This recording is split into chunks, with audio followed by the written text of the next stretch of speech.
Hey, what's up everyone? Southside Braves here, and today for you I'm excited to bring Pokemon Draft League content back to my channel.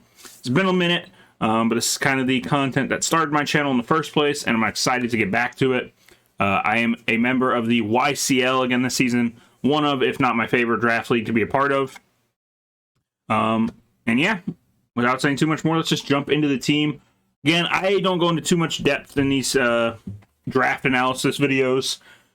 More just a introduction to my team, introduce you to the roster so you know who to root for this season. So, all that being said, let's jump into it. With our first pick here, we took a mon that I'm very comfortable with, and that is King Gambit. A mon I've used multiple times in VGC, so now we're going to rock it in a singles draft league format. Obviously, it's going to work different than it does in VGC. VGC only ever run Define on it. In singles, I will see more opportunities to definitely run the Supreme Overlord ability and see if it can be a late game sweeper with Sucker Punch. And also being a steel type with Iron Head helps with some strong fairies that could be running around. So excited to rock King Gambit this season and see what he can do for me. So after that, we went the opposite route and we picked a mon that I know nothing about and have zero comfort with. And that is the new legendary or mythical or whatever it is in the epilogue. Pecharunt. I don't know if I'm saying that right, but that's how I'm going to say it. The Poison Ghost type. Signature move, Malignant Chain, which I believe has a 50% chance to poison the opponent. And then its ability, if I poison, it will also confuse. So, and this Pokemon can be pretty bulky. So, this is really just going to be a nuisance to my opponents, be a little bit of a wall, and poison things, confuse them, and like I said, hopefully this mon is going well for me. My opponent should be very annoyed by it, so we'll see if I can make it work. My third pick in the draft was a mon I have not used before, at least in this form. I've used the Incarnate form, but I don't think I've ever used the Etherean form. I know Regenerator is a great ability for singles. It can set up nasty plots, has good coverage, so we're going to see what I can do with Tornadus. Hopefully use it a little bit as a pivot for my team and something I can bring in and out with that Regenerator ability. And yeah, excited to rock the Tornadus this season. So after that, with the fourth pick, we took a mon that I normally struggle with. So this season it's going to be on our team instead. And that is Sylveon. You need a good fairy type. Sylveon's a pretty solid one. Like I said, I always play poorly whenever I go up against it for some reason. So this season, it's just going to be on the roster. We know what it can do. It can Calm Mind. It could Hyper Voice Throat Spray. It could be bulky. It could be like a Wish Passer. However I want to roll with it. But I'm glad to have Sylveon on the team this season. So after Sylveon, pick number 5 here. We had a Steel. We had a Fairy type. So let's round out that Steel Dragon Fairy core. And we got Kyurem. Again, I do think I've used this at least once before. This one, not as flexible in my opinion. Pretty straightforward what this wants to do. Usually either sub or choice specs and just fire off some strong Dracos or Ice Beams or Freeze Dries or even Earth Power. But that's kind of what Kyurem does, but it does its job well. So here it is on the roster, giving us a strong Dragon attacker. So after that, we brought in Cinderace at pick number 6, giving us a fire type here. One of my favorite, if not my favorite way to get rid of hazards is Court Change. I think it's an underutilized move a little bit, so I'm a big fan of it. So it gives us another way to, I know we have Tornadus that could defog right now, but Cinderace being able to Court Change is nice. And that Libero ability and just being a strong physical attacker for us.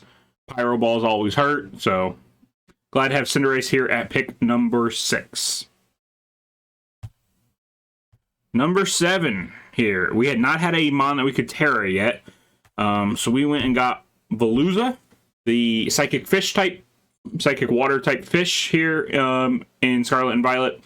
Again, you were allowed a couple of Terra captains. They had to be lower picks in the draft, so we went and got this fish, which I've never ever used. I know it gets Fillet Away to basically it's like a belly drum type thing. It gets Aqua Cutter with the ability Sharpness, so increased crit chance and just increased damage from the Sharpness ability, along with the Psychic version of that Psycho Cut. And again, mine, it's a Water Psychic type. It can Terra into Water, Grass, or Fire for me. I gave it the full Fire, Water, Grass core. So this is our first Terramon. Probably the Terra I'll be bringing more often than my other one, but the first one on the team. So hopefully I can make this fish work. Next up at pick number 8, we have Toadscruel. A mon when the game first came out, I really wanted to make work. Unfortunately, its ability is so bad. Its ability, all status moves and all non-damaging moves have negative priority. That's an awful ability for it. But it is still a Spore user. It can have some bulk to it. You can set up Toxic Spikes, stuff like that. It gets Rapid Spin, so it gives me a Rapid Spinner. So at this point in the draft, I wanted to get it. Like I said, I wanted to use it a couple times, but like I said, its ability being as bad as it is. But we're going to make it work. This is going to be a useful mon to my team, and we're going to see what it can do this season. So after that, pick number 9 here, we had our second Terramon, and that is Bastiodon.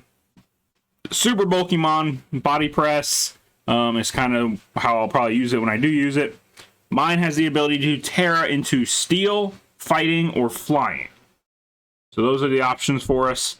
Again, super bulky on the physical side.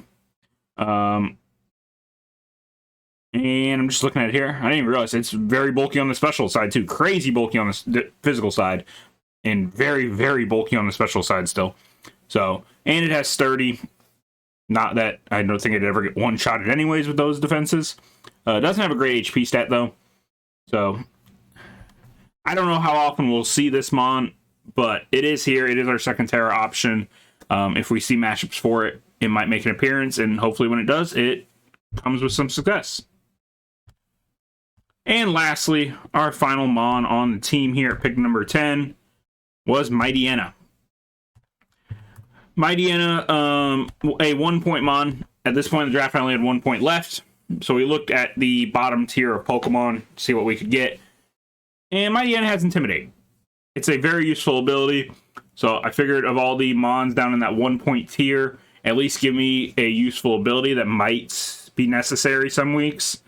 So I don't know if you'll see Mightyena at all season. But if I run into a team that's all physical attackers, then maybe that's the week Mightyena makes an appearance. But yeah, that's going to be your team. That's the 10-man roster for the season of the YCL. Let me know what you think of it. Any changes that you think might need to be made. Any picks you like, dislike. I love hearing from you guys. And yeah, root on your Nashville Nido-Kings this season as the week 1 starts pretty much right away. And we're going up against a very, very familiar face. So if you want to see how that goes, make sure to check out that video when it comes out.